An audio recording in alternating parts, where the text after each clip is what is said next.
자, 할렐루야. 우리 예배 시작하도록 하겠습니다. 우리 오후 예배 오신 모든 성도님들 환영하고 축복합니다. 오늘 우리 함께 찬양하심으로 주님께 나아가는 귀한 시간 되길 소망합니다. 우리 첫 찬양으로는요, 우리의 그 어떠한 말로도 형언할 수 없는 그 주님의 아름다우심을 우리 함께 노래하고자 합니다. 우리 함께 아름다우심 함께 찬양하도록 하겠습니다.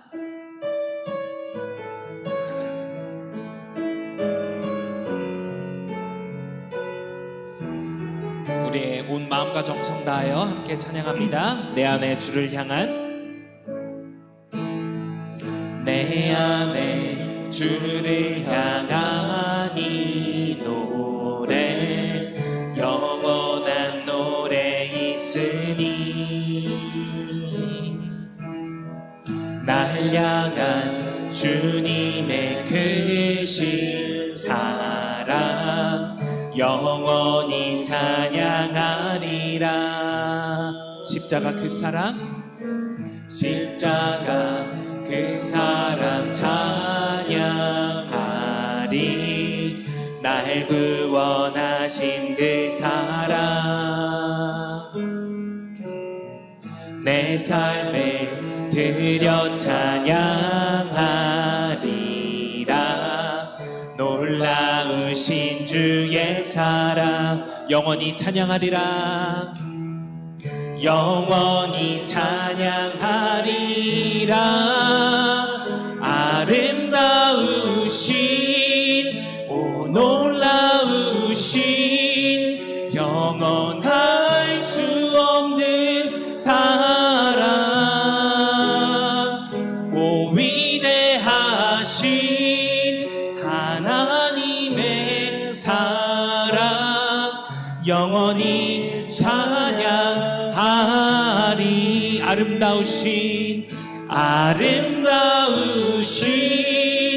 오 놀라우신, 영원할 수 없는 사랑,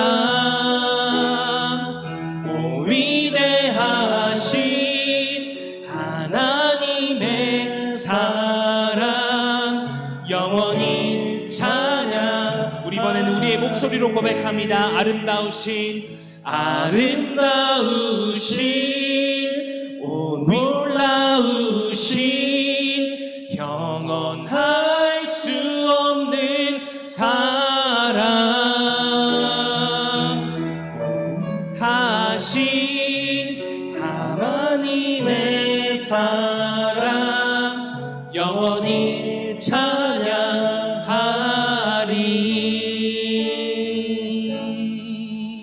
아멘. 우리의 작은 신음에도 귀 기울이시는 주님께 우리의 모든 염려와 아픔을 맡길 수 있는 그런 예배 시간 되기를 간절히 소망합니다. 우리 함께 찬양하도록 하겠습니다.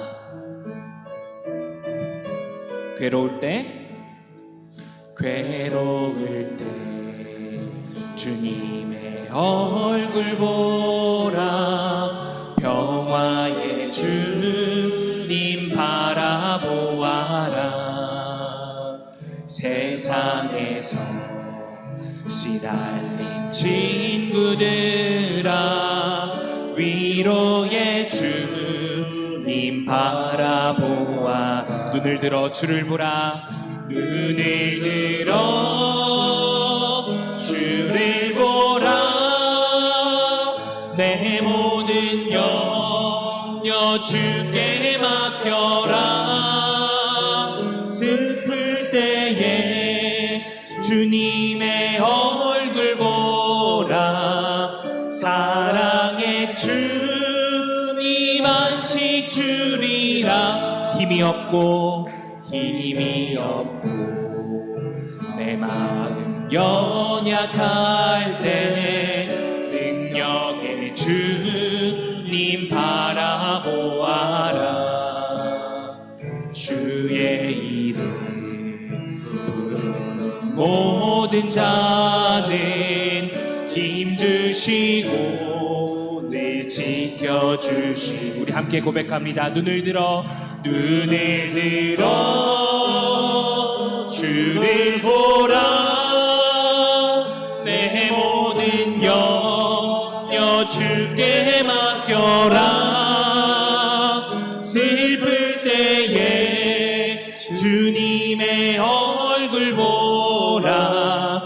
사랑의 주님 안식 주 눈을 들어 주를 보라. 눈을 들어 주를 보라. 내 모든 염려 주께 맡겨라. 슬플 때에 주님의 얼굴 보라. 사랑의 주 우리 마지막으로 고백합니다. 눈을 들어 주를 보라. 눈을 들어 주를 보라. 내 모든 염려 주께 맡겨라. 슬플 때에 주님의 얼굴 보라. 사랑의 주님 하신 주리라. 하나님 사랑해.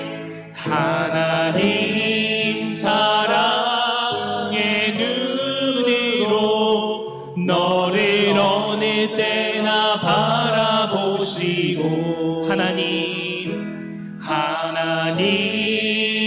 인자한 귀로서 언제나 너에게 기울이시니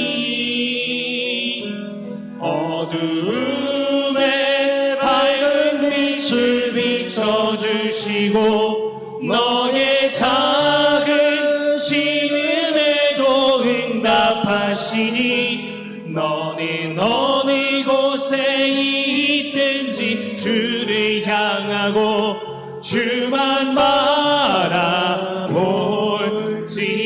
하나님 사랑의 눈으로 너를 어느 때나 바라보시고 하나님 인자한 귀로서 언제나 너에게 기울이시니 어두움에 밝은 빛을 비춰주시고 너의 작은 신음에도 응답하시니 너는 어느 곳에 있든지 주를 향하고 주만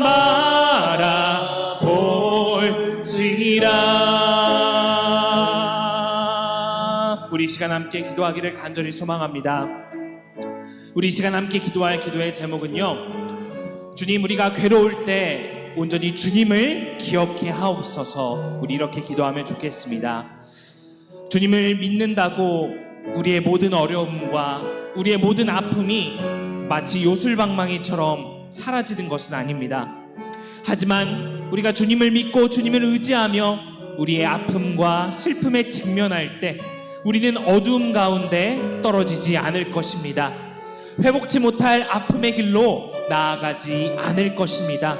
주님이 우리와 함께 하심을 믿으며 어렵고 아프지만 묵묵히 우리의 인생의 길을 걸어나갈 수 있는 우리 모두가 되기를 이 시간 간절히 소망합니다. 주님, 괴롭고 힘든 우리의 삶 가운데 그 가운데 온전히 우리의 주님을 기억해 하옵소서. 우리 시간 함께 기도의 자리로 나아가도록 하겠습니다. 기도합니다. 참 좋으신 사랑의 하나님, 참으로 감사합니다. 이 오후의 시간 우리가 주님의 말씀을 듣고자 주님을 찬양하며 그 기도 가운데 주님께 고백하며 주님의 음성을 듣고자 이 자리에 모인 우리를 주님께서 살펴주시고 이끌어주시고 인도해주시니 주님 참으로 감사합니다. 주님, 이 시간 우리가 기도하고 소망합니다. 주님, 우리가 바라옵기는 괴로운 우리의 삶 가운데 우리가 온전히 주님을 신뢰하고 기억할 수 있는 그러한 창현의 성도 될 수 있도록 주여 우리를 인도하여 주시옵소서. 주님을 믿는다고 우리의 모든 아픔과 어려움이 한순간에 사라지고 해결되는 것은 아닙니다. 하지만 주님, 우리가 주님을 믿고 의지한다는 것은 우리가 아픔과 슬픔에 직면했을 때 그 가운데 우리가 영 어둠 가운데 떨어지지 않는다는 것입니다. 회복지 못할 아픔과 슬픔의 길로 나아가지 않는다는 것입니다. 주님께서 함께 하심을 믿고 의지하며 어렵고 힘든 우리네의 삶이지만 그 가운데 주님께서 비춰주신 빛을 따라 주님께서 말씀하시는 사랑의 길을 묵묵히 걸어가고 주님과 함께 동행할 수 있는 우리의 모든 창현의 성도 될 수 있도록 주여 인도하여 주시옵소서. 주님, 한 주간 우리가 어려운 우리의 삶을 살아갈 때 이 말씀과 이 기도의 순간을 우리가 믿고 기억하면서 주님과 함께 우리에게 주어진 삶을 살아갈 수 있는 우리 모두가 될 수 있도록 주여 인도하여 주시옵소서. 우리 시간 두 번째로 함께 기도하길 소망합니다. 우리 이번에는요, 주님께 받은 사랑을 우리가 전하며 살아가게 하옵소서. 우리 이렇게 기도하면 좋겠습니다. 오늘 우리의 찬양의 가사처럼 하나님께서는 사랑의 눈으로 우리를 바라보십니다. 인자한 귀로 우리의 신음소리를 들으십니다.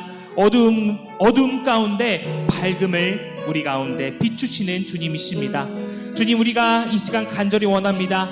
우리도 누군가를 사랑의 눈으로 진정 바라보게 하옵소서. 누군가의 아픔과 신음에 우리 역시 응답하게 인도하옵소서. 어둠에 빠진 누군가에게 빛이 될 수 있는 그러한 신앙인 되게 하옵소서. 주님께 받은 과분한 은혜와 사랑을 우리의 삶 가운데 전하며 살아갈 수 있는 그러한 제자이자 성도 되게 하옵소서. 우리 다시 한번 기도로 나아가도록 하겠습니다. 다시 한번 기도합니다. 주님, 우리가 다시 한번 주님의 말씀에 의지해 우리가 함께 고백한 이 찬양의 가사 가운데 이 가사를 통하여서 우리가 다시 한번 주님을 진정 신뢰하고 의지하며 주님 앞에 나아갑니다. 주님, 우리는 주님께 너무나도 큰 사랑을 받은 자들입니다. 주님께 갚을 수 없는 너무나도 큰 은혜에 둘러싸인 자들입니다. 주님, 우리가 그러한 사랑과 은혜를 나 혼자 나의 삶 속에서만 품지 않을 수 있도록 주여 인도하여 주시옵소서. 사랑의 눈으로 우리를 바라보시는 주님처럼, 인자한 귀로 우리의 모든 신음소리를 들으시는 주님처럼, 어둠 가운데 밝음으로 우리의 삶을 인도하시는 주님처럼 우리도 누군가에게 사랑의 눈으로 사랑의 길을 비출 수 있도록 주여 인도하여 주시옵소서. 주님, 누군가의 아픔과 신음소리에 공감하며 그 소리에 응답할 수 있는 그러한 신앙인이 될 수 있도록 주여 인도하여 주시옵소서. 주님, 어둠에 빠진 누군가에게 빛으로, 주님 사랑으로 먼저 손 내밀며 인도할 수 있는 그러한 신앙인이 될 수 있도록 주여 인도하여 주시옵소서. 주님, 주님께 받은 이런 과분한 은혜와 사랑을 단지 예배 시간에만 품고 간직하고 고백하는 것이 아니라 우리에게 주어진 한 주간의 삶과 시간 동안에 우리도 누군가를 뜨겁게 사랑하고 누군가의 목소리에 귀 기울이고 어둠에서 밝음으로 인도해낼 수 있는 그러한 신앙인, 주님께 받은 사랑과 은혜를 온전히 우리의 삶 가운데 드러낼 수 있는 그러한 신앙인이 될 수 있도록 성령으로 이 시간 우리 모두 가운데 주님께서 함께하여 주시옵소서.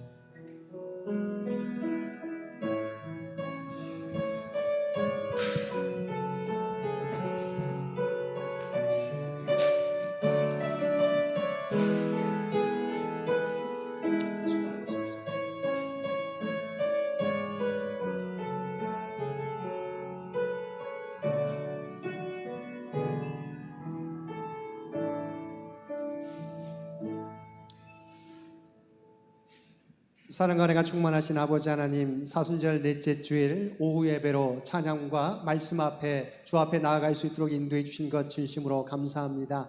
아버지 하나님, 찬양과 말씀을 통하여 더욱더 우리의 인생이 주님 중심의 삶을 살아갈 수 있도록 역사하여 주옵소서. 또한 우리가 어떤 일을 만날지라도 전능하신 하나님이 우리 곁에 계신다는 사실을 잊지 말게 도와주시고 주 앞에 모든 것을 맡길 수 있는 우리의 믿음이 되게 하여 주옵소서. 또한 오전 말씀을 통해서 우리가 깨달았던 것처럼 아버지 하나님, 우리의 눈이 아버지 자신의 잣대로 남을 판단하는 눈이 되지 않게 도와주시고 우리를 사랑의 눈으로 바라보시는 주님의 모습처럼 우리도 모든 사람들을 그렇게 대할 수 있도록 역사하여 주옵소서. 오늘도 주님의 말씀 앞에 섰습니다. 이 말씀을 통해서 우리에게 주신 하나님의 음성 듣게 도와주시고 새롭게 결단하는 우리 모두가 되게 하여 주옵소서. 모든 것을 주 앞에 맡기오며 우리를 구원하여 주신 예수님의 이름으로 간절히 기도드리옵나이다. 아멘.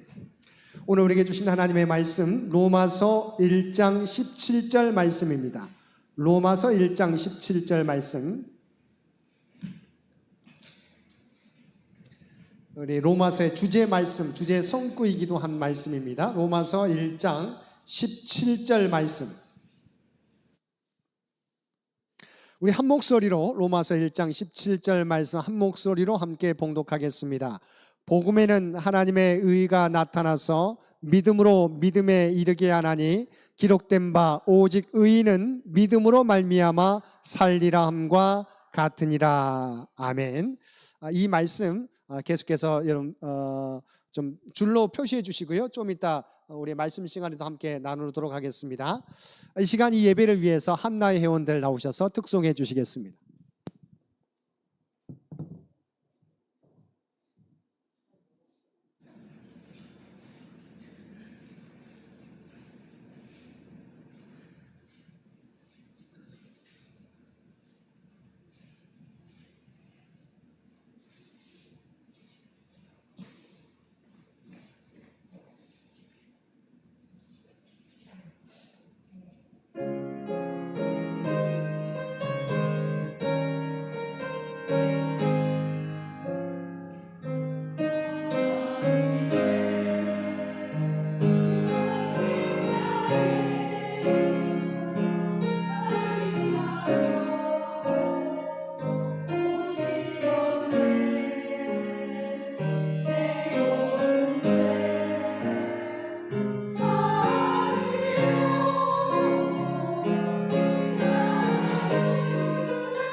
우리가 지난 시간 사도행전 통해서 1, 2, 3차 전도 여행을 살펴보았습니다. 그래서 오늘 말씀은 로마서인데 우리가 지난 시간 한번 복습해 보면 로마서는 몇 차 전도 여행 때 쓰여진 서신서입니까? 3차 전도 여행 때 쓰여진 서신서죠. 그래서 우리가 사도행전의 내용, 그다음에 3차 이 바울의 전도 여행을 우리 꿰고 있으면 나머지 바울 서신서들을 이해하게 될 때 큰 도움이 됩니다. 그러면 오늘 로마서, 사실은 로마서는 우리 성경 가운데, 신약 성경 가운데 복음의 핵심이라고 말할 수 있는 성경책입니다. 그래서 그 말씀 한번 이해해 보도록 하겠습니다. 그러면 한번 PPT 한번.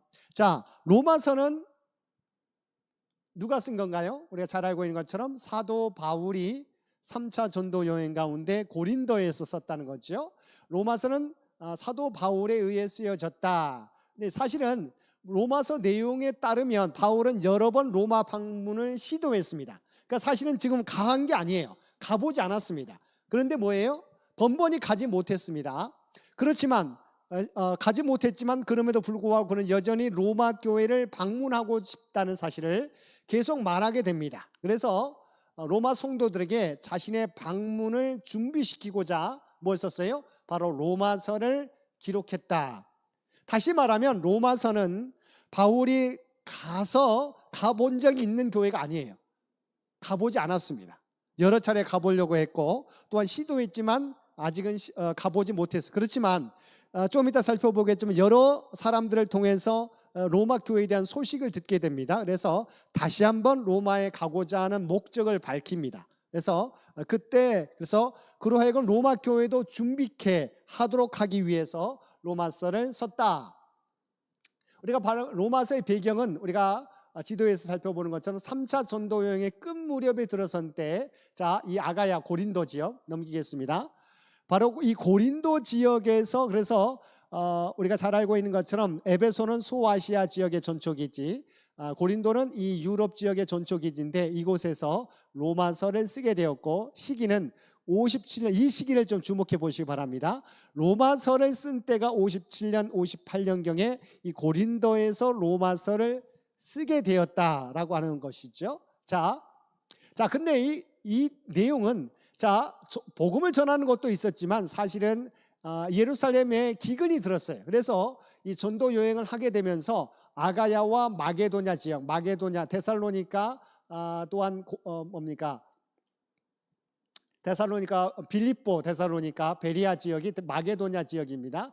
이 지역과 아가야 중심, 아가야는 성경에 고린도를 의미합니다. 크지만 대표적으로 고린도를 의미하는데 이쪽 지역에 선교를 하면서 이 예루살렘 성도 중에 가난이들을 위한 모금 사역을 펼치고 있었다고 하는 것이죠. 넘기겠습니다. 그런데 이렇게 전도 여행하면서 사실은 어디에 소식을 듣게 되냐면 로마 교회에 대한 소식을 들었을 것이라고 하는 거죠. 여행 중에 많은 사람들로부터 로마 교회에 대한 소식을 듣게 되고, 그래서 로마서 16장에 언급된 많은 사람들이 있어요. 왜냐하면 이 사람들, 넘기겠습니다. 바로 수많은 이름들이 직접 로마에 가보지는 않았지만 바울은 그곳의 교회, 로마 교회에 대해서 잘 알 수 있도록 도와준 이들이었어요. 그래서 로마서 마지막 16장에 이름들을 써나가고 있는데, 내가 그 사람들을 통해서 당신의 교회, 당신들의 교회, 로마 교회에 대한 이야기를 들었다. 그리고 사도 바울은 이제 고린도까지 왔잖아요. 그래서 로마 방문이 멀지 않았다는 확신이 들게 되자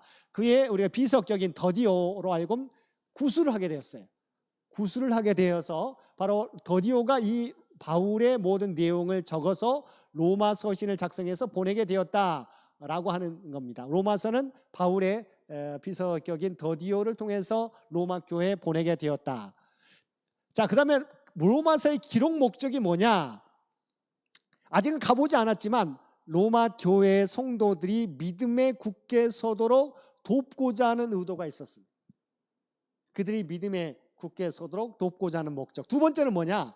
자, 로마를 방문한 이후에 어디에요? 스페인 선교, 세상의 끝이라고, 당시로서는 세상의 끝이라고 할 수 있는 스페인 선교의 재정적 후원을 로마 교회로부터 받고자 한 목적이 있었습니다.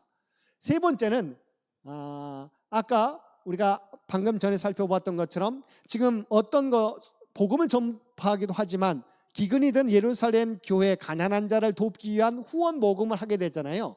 그런데 예루살렘은 우리가 유대인들 중심이잖아요. 그런데 로마 교회는 뭡니까? 이방인 중심이잖아요. 그러면 이방인들을 자신이 왜 우리가 유대인을 도와야 되는지에 대한 명분을 우리가 줘야 되기 때문에 바울 사도는 로마서를 통해서 그리스도 안에서의 연합을 강조합니다.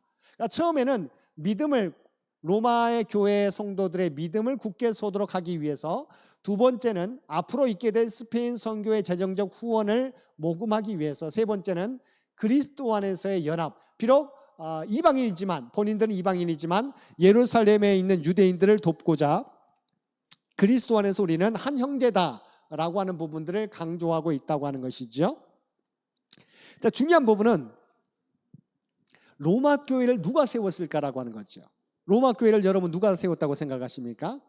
바울이 세웠을까요? 아니에요. 우리가 아까 제가 이 로마서는 언제 쓰여졌다고 했습니까? 57년경, 58년경에 쓰여졌다고 했죠. 근데 로마 교회는 그 전에 세워졌거든요. 로마서를 보내기 전에 세워졌다라고 하는 겁니다. 그래서 바울이 로마 교회를 세우지 않았음은 분명합니다. 그런데 두 번째, 그러면 베드로, 사실은 로마 교회를 우리가 지금 교황청이 있기 때문에 로마 교회를 제1대 교황이라고 할 수 있는 베드로가 세웠다고 본인들은 주장하지만 베드로 사도도 세우지 않았어요. 그러면 우리가 누가 세웠을까? 역사적 기록이 있습니다. 글라우디오 황제 때 우리가 잘 알고 있는 브리스길라와 아굴라도 로마에서 글라우디오 황제 때 우리가 뭡니까? 고린도로 이동하게 되었지 않습니까? 이 시기가 49년 50년도에 여기에 로마 역사학자 수에토니우스의 기록에 의하면 그리스도라 불리는 자의 선동으로 로마에서 폭동이 일어나 로마에 살던 유대인들을 로마 밖으로 다 축출하게 되었다라고 하는 역사적 사건이 있었어요. 자, 그런데 여기 그리스도라고 하는 건데 사실 이름은 다른 사람의 이름을 잘못 적은 거예요. 그런데 발음이 비슷해가지고 그리스도라고 하는데, 크리스터스라고 하는 사람인데 이 그리스도라고 잘못 불려져가지고 이 사람의 선동으로 폭동이 일어났는데, 이 사람들이 바로 그리스도인인 줄 알고 로마에 살던 유대인들을 로마 밖으로 축출한 사건이 있었습니다. 근데 이때가 글라우디오 황제가 49년에서 50년 때 있었던 황제거든요. 그러면 이때 축출했던 부분이기 때문에 넘기겠습니다. 폭동의 주동자를 예수 그리스도로 오해한 결과 어쨌든 이 그리스도라고 했는데 사실은 이 그리스도가 유대인들이 믿는, 우리가 말하는 우리의 구세주 예수 그리스도인 줄 알고 그 사람을 믿는다고 하는 유대인들을 축출하게 되었다는 거죠. 근데 바로 이때가 49년 50년 때 글라우디오 황제 때인데, 방금 제가 로마서가 언제 쓰여졌다고요? 이 57년 58년에 쓰여졌잖아요. 그럼 이미 우리가 그리스도인들이 로마에 살고 있었고, 이때 49년 50년도 때 글라우디오 황제가 유대인들을 축출했기 때문에 이미 교회는 세워져 있었다는 거죠. 그래서 바울이 세운 교회도 아니고 베드로가 세운 교회도 아니다. 그러면 어떻게 로마 교회는 세워졌을까? 많은 학자들이 이야기합니다. 우리가 절기가 되면 유월절이나 오순절이나 우리가 수장절이 되게 되면 많은 디아스포라 사람들이 예루살렘을 방문하게 되어 있습니다. 근데 오순절날 마가의 다락방에 임했던 성령 강림을 그들이 경험하게 됩니다. 그래서 로마 교회는 사도들이 로마인들을 세워진다기보다는 뭐예요? 오순절날 예루살렘을 방문했던 유대인들과 이방인 개종자들이 오순절 성령 강림을 경험한 후에 돌아가서 바로 로마에 세운 것이 바로 학설입니다. 그래서 로마 교회는 사도 바울이나 사도 베드로에 쓰여진 것이 아니라 오순절 성령 강림 임했던 바로 그때 예루살렘을 방문했던 사람들이 그것을 경험하고 나서 자기 집으로 돌아가서, 자기 고향으로 돌아가서 세운 교회가 로마 교회다라고 하는 것이죠. 넘기겠습니다. 그러면 로마서의 주제는 뭐냐? 우리가 잘 알고 있는 것처럼 너희와 나의 믿음으로 말미암아 피차 안위함을 얻으려 함이라. 사실은 로마서는 복음의 성격에 대한 우리가 거대한 논문처럼 여겨지는 책입니다. 그 가운데 논문의 주제는 바로 여기서 말하고 있는 것처럼 로마서 1장 17절에 함께 있는 이신칭, 믿음으로 얻는 의롭게 된다고 하는 바로 주제 말씀이, 주제 성구가 바로 로마서 1장 17절에 있죠. 그러니까 믿음으로써 의롭다 칭함을 받게 된다, 의롭게 된다는 것이죠. 넘기겠습니다. 그래서 로마서의 주제 우리 함께 읽겠습니다. 로마서 1장 17절. 복음에는 하나님의 의가 나타나서 믿음으로 믿음에 이르게 하나니 기록된 바 오직 의인은 믿음으로 말미암아 살리람과 같으니라. 아멘. 자, 여기서 하박국서에도 있고 바로 로마서에도 있는데, 이 성경 말씀을 통해서 우리가 잘 알고 있는 마르틴 루터가 종교 개혁을 일으킨 거죠. 그러니까 가장 중요한 핵심 구절이 로마서 1장 17절. 물론 우리가 방금 살펴봤던 것처럼 하박국서에 있는 의인은 믿음으로 말미암아 살리라고 하는 그 말씀을 사도 바울이 바로 로마 교회에 보내면서 분명하게 말씀해 준 것이죠. 그래서 이 말씀은 종교개혁자 마르틴 루터를 변화시킨 우리가 믿음의 역사에서 너무 중요한 말씀이죠. 이신층인데 여기서 중요한 세 단어가 등장합니다. 넘기겠습니다.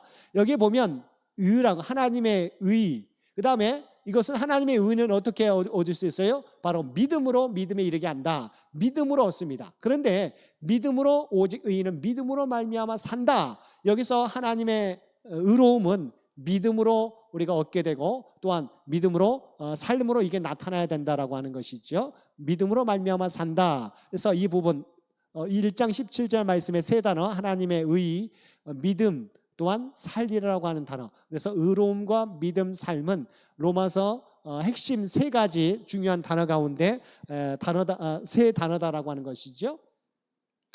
로마서의 중심 사상, 왜 의인은 믿음으로 말미암아 사는가라고 하는 부분인데, 왜냐하면 의인은 없나니 하나도 없다라고 하는 로마서 3장 10절의 말씀, 하나님이 평가하게 될 때 세상에 우리가 많은 사람들이 있지만 의인은 한 사람도 없다고 하는 것이죠. 왜죠? 모든 사람이 죄를 범하였으며 하나님의 영광에 이르지 못하더니라고 인간을 평가하고 있기 때문이에요. 그래서 인간이 우리 그림 보겠습니다. 자, 인간이 하나님 가까이 가고자 합니다. 그런데 간격이 있어요. 이 간격을 인간의 행위나 율법 준수를 통해서 다다르려고 하지만 이게 이룰 수 없어요. 그래서 하나님이 주신 방법이 있습니다. 하나님이 주신 방법이 뭐냐? 자, 오직 하나님의 은혜로 값없이 의롭다 하심을 입게 되는 길을 마련해 주셨어요. 오직 하나님의 은혜로, 그것은 바로 십자가죠. 주님의 십자가 은혜, 우리의 죄를 대신 대속해 주신 사건이죠. 그런데 자, 십자가 은혜로 우리가 하나님과 인간 사이가 연결되었는데 그것을 어떻게 다다를 수 있습니까? 무엇을 통해서요? 믿음을 통해서. 십자가는 하나님의 은혜고 우리 이 십자가의 은혜를 우리가 통해서 하나님 앞에 거할 수 있는 것은 우리의 믿음을 통해서다라고 하는 거죠. 이게 로마서의 중심 사상이죠. 그래서 로마서의 중심 핵심 주제는 뭡니까? 하나님께서 독생자이신 예수 그리스도를 인간을 위한 속죄물로 보내주신 것이 복음의 핵심이다라고 하는 거죠. 다시 한번 읽겠습니다. 다시 우리 뒤로 넘기셔서 함께 읽겠습니다. 하나님께서 독생자이신 예수 그리스도를 인간을 위한 속죄물로 보내주신 것, 이게 뭐라고요? 복음의 핵심이에요. 그러니까 우리 성경 구절, 성경을 우리가 한 단어로 생각한다면 이게 복음인데, 복음은 어떻게 해요? 그리스도의 십자가 은혜의 사건이다라고 하는 것이죠. 그래서 하나님이 주신, 이게 하나님께서 독생자 예수 그리스도를 인간을 위한 속죄물로 보내주신 것이 복음의 핵심, 이것이 바로 로마서의 중심 사상이다라고 하는 거죠. 그러니까 다른 성경책도 있지만 이 가운데 로마서는 바로 이신층이 믿음으로 얻는 구원, 믿음으로 하나님께 우리가 나아갈 수 있는 길이 열려지게 되었다라고 하는 것이죠. 그래서 이신층이 믿음으로써 의롭다 칭함을 받게 되었다. 한자죠. 간단하게 믿음으로 얻는 그 의인은 믿음으로 말미암아 살리라고 하는 것을 우리가 사자성어로 했을 때 이신층이다라고 하는 것이죠. 자, 넘기겠습니다. 자, 그런데 중요한 것은 로마서는 믿음으로 얻는 구원을 이야기하지만 이걸로 끝나는 거냐? 의인은 믿음으로 말미암아 산다고 하는 이걸로 끝나는 거냐? 아니에요. 그러면 후반절에 보면 1장부터 11장까지는 이렇게 교리를 말합니다. 그런데 12장부터는 자, 그러면 믿음으로 구원을 얻은, 의롭다 칭함을 받은 그리스도인들은 어떻게 살아가야 되느냐를 말씀해 주고 있는 것이 12장부터인데, 이것은 삶으로 나타내는 믿음을 강조하고 있다. 믿음이에요. 그런데 이 믿음은 입술의 고백만이 아니라 이제는 삶으로 나타내는 믿음이어야 된다. 그래서 12장부터는 믿음이 어떻게 삶으로 나타나야 하는가를 강조하고 있습니다. 넘기겠습니다. 그래서 의를 입은 자, 어떻게 해요? 주님의 십자가 은혜로 의롭다 인정함을 받은 자는 어떻게 살아가야 되느냐? 행함으로 나타나야 된다. 행함으로. 자, 매일의 삶 속에서 이 행함이 의를 입은 자는 그 믿음을 드러내 보여줘야 돼요. 그래서 이것을 뭐라고 하냐면 동사형 믿음이라고 합니다. 동사형 넘기겠습니다. 동사형 믿음. 자, 믿음, 내가 예수 그리스도를 믿는다라고 우리가 구원을 얻게 되는데, 근데 중요한 것은 과연 예수 그리스도 우리의 주인이심을 믿으면 어떻게 살아가야 되느냐? 주님께서 그러셨잖아요. 나를 따라오려거든 자기를 부인하고 자기 십자가를 지고 나를 따르라고 말씀하셨잖아요. 이 말은 자기를 부인하라고 하는 것은 내가 주인 되었던 삶을 내려놓아라. 이제는 주님이 주인 되시는 삶을 살아가라. 우리가 세례를 오늘도 유아 세례 교육을 실시했는데요. 우리 소민이를 위해서 부모님 교육인데요. 자, 세례가 뭔가 두 가지 의미죠. 세례는 내가 십자가에서 죽임을 당했다고 하는 의미입니다. 첫 번째는 왜냐하면 예수님이 십자가에 돌아가시는 순간, 예수님 왜 돌아가셨죠? 우리의 죄 때문이잖아요. 그러니까 십자가에서 주님께서 돌아가셨는데 그 십자가는 내가 죽은 거예요. 근데 그걸로 끝나는 게 아니라 죽으심과 동시에 사흘 만에 부활하셨던 것처럼 주께서 부활하셔서 그리스도를 믿는 자는 우리도 동일한 부활의 영광에 참여하게 된다는 것이 세례의 의미죠. 나도 십자가의 죽임을 당했고 또한 그리스도와 함께 부활하게 되었다라고 하는 것이 세례의 의미입니다. 자, 그런데 구원받았어. 이렇게 구원받았던 우리는 어떻게 해야 돼요? 자, 이 믿음은 예수님을 내가 믿는다라고 하는 건데, 이것은 이제는 내가 죽고 그리스도가 주인 되시는 삶을 살아가야 되는데, 그리스도를 이제 나를 부인하고 주님을 주인으로 모시는 삶, 행함으로 드러나야 된다는 거죠. 의인이 믿음으로만 산다고 하는 것은 끝나는 게 아니에요. 여기서 보통 믿음 후에는 아무렇게나 살아도 구원받는 의미로 오해해서는 안 된다. 이것이 뭐냐면 영지주의였어요.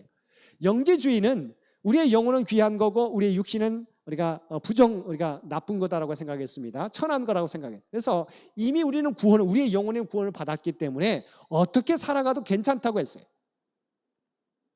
근데 그 말은 여러분 생각해 보세요. 저와 여러분이 구원받았어요. 구원받았으니까, 나는 이미 구원받았으니까 내가 이제 세상에서 어떤 일을 하든지 간에 어떤 부정을 행해도 나는 구원받았다고 생각한다면 과연 이 그리스도가 온전히 전파될까요? 그렇지 않죠. 지금도 우리의 세상 사람이 뭐라고 합니까? 아니, 그리스도인들이 어떻게 이런 일을 벌여질 수 있느냐라고 손가락질 하잖아요. 그래서 우리가 교회로 오는 사람들이 많이 줄어들고 있습니다. 우리의 자녀들도 믿음이 약해지고 있어요. 우리가 세상에 본을 보이지 못했기 때문이죠. 이거 잘못된 믿음이죠. 자, 믿음으로 얻는 구원, 믿음으로 얻는 구원인데 과연 행함에 따르지 않는다면, 동사형 믿음이 아니라고 한다면 이 믿음은 죽은 믿음이라고 이야기하고 있는 거죠. 과연 우리가 주님을 진정 나의 구주로 믿는다면 그 주님을 이제 내 인생의 주인으로 모시며 본받는 삶, 자기를 부인하고 자기 십자가를 지고 주님을 따르는 삶, 이 말은 주님을 본받아 살아간다고 하는 것이죠. 동사형 믿음으로 살아가야 된다라고 하는 것이죠. 그래서 로마서 13장, 우리가 12장 이후에는 행함에 대해서 말씀하고 있잖아요. 그래서 로마서 13장 14절에 이렇게 구체적으로 말하고 있습니다.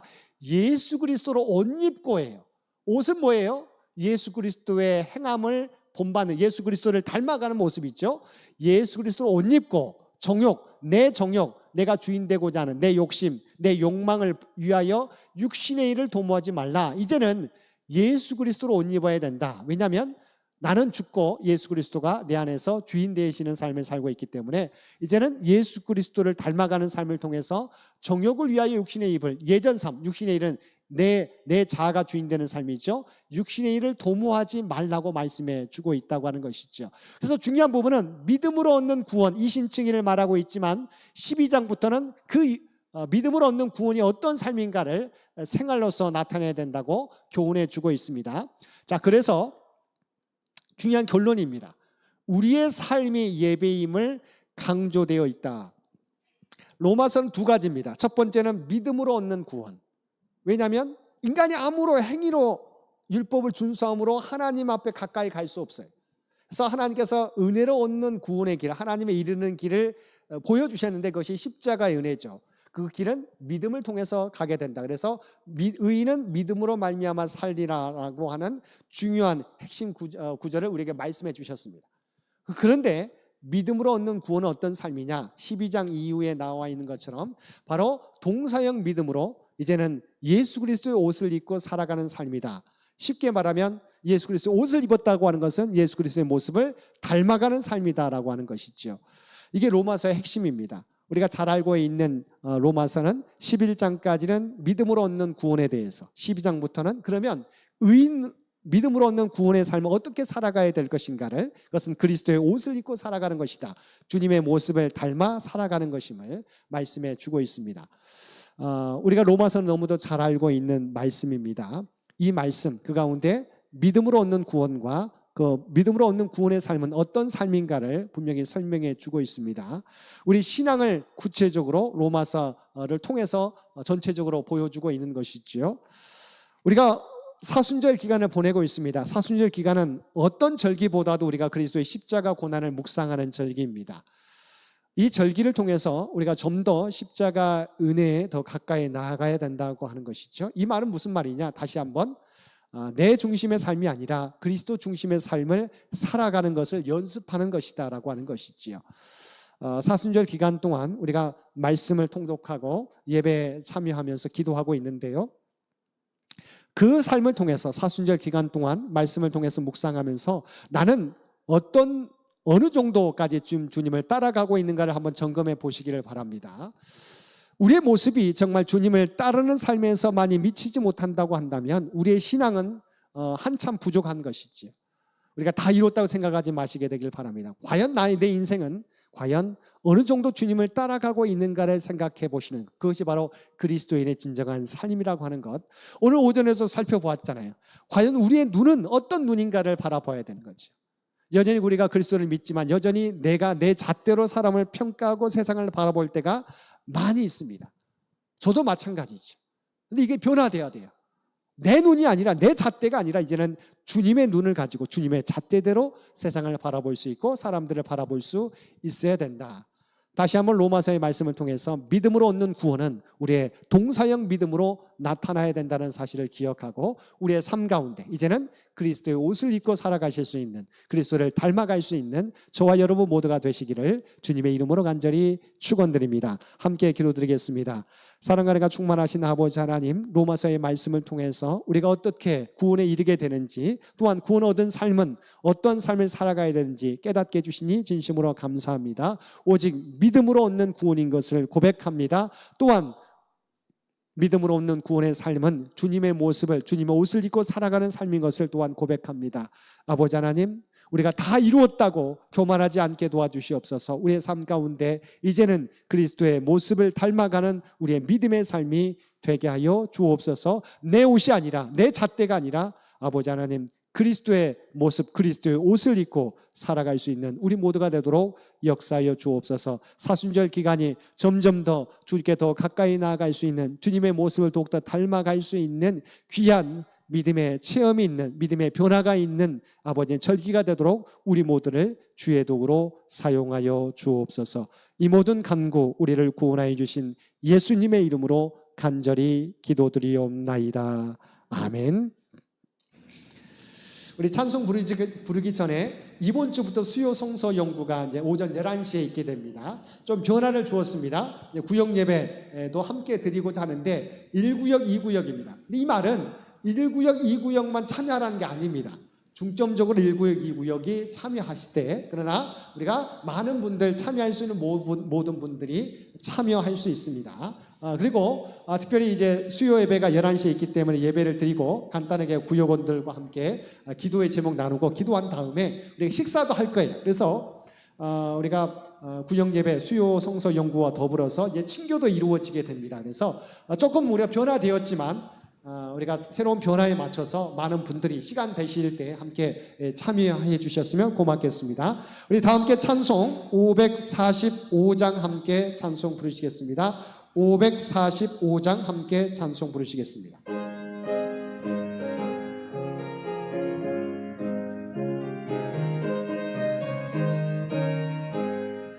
이 눈에 아무 근거 아니 배워도 믿음만을 가지고서 늘 걸으며 이 귀에 아무 소리 안에 들려도 하나님의 약속 위에 서리라.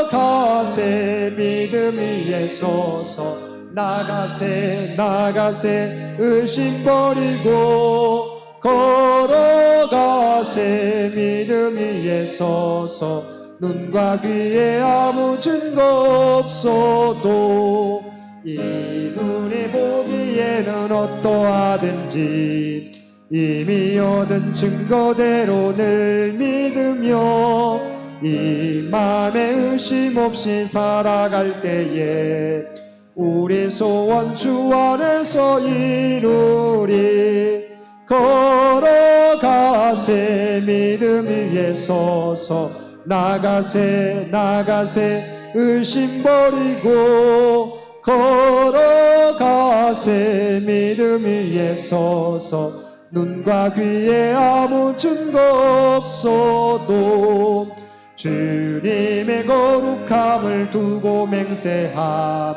주 하나님 아버지는 참 미쁘다 그 귀한 모든 약속 믿는 자에게 능치 못할 무슨 일이 있을까 걸어가세 믿음 위에 서서 나가세 나가세 의심 버리고 걸어가세 믿음 위에 서서 눈과 귀에 아무 증거 없어도 이제는 우리 주 예수 그리스도의 은혜와 아버지 하나님의 극진하신 사랑하심과 성령님의 우리와 늘 함께하시며 인도하시는 놀라운 교통의 역사가 오늘 주신 말씀을 따라 십자가 은혜에 감사하며 이제는 그리스도의 옷을 입고 살아가겠노라고 주님의 모습을 닮아가며 주님의 사명 온전히 감당하며 살아가겠노라고 결단하며 세상 가운데 나아가는 사랑하는 주의 백성들과 그의 가정과 산업의 터전 위에 이제로부터 영원토록 함께 해주시기를 우리 주 예수님의 이름으로 간절히 축원하옵나이다. 아멘.